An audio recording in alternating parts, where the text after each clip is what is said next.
Let's look at this paranasal sinus CT scan, okay? So we'll just go through some interesting findings. So let's start from the top. So as you can see, as I begin from the upper sections over here, when I look at the frontal bone, you can see these irregularities in the inner table of the frontal bone bilaterally. So if you see, you can see it, it's quite evident over here. You can see these thickened, corticated, bony projections seen irregular, nodular along the bilateral frontal bones. Okay, this condition is called hyperostosis frontalis interna. Okay, where there's just a thickening of the inner table of typically the bilateral frontal bones. It can also involve the parietal bones in some cases.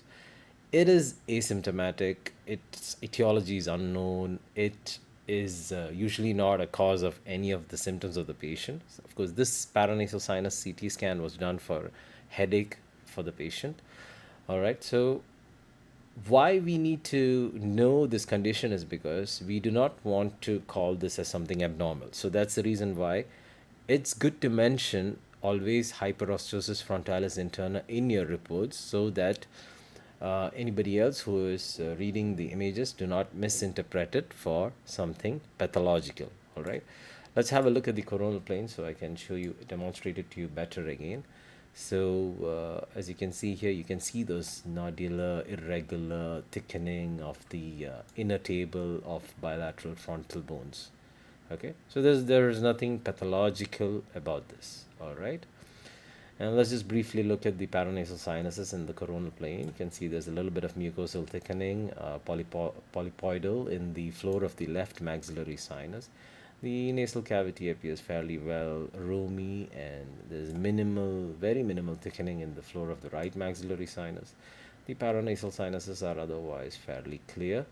Always comment on the extent of pneumatization of the temporal bones as well as the clinoids. Okay, so as you can see here, if you see the left clinoid and the right clinoid is not pneumatized while the left clinoid is pneumatized.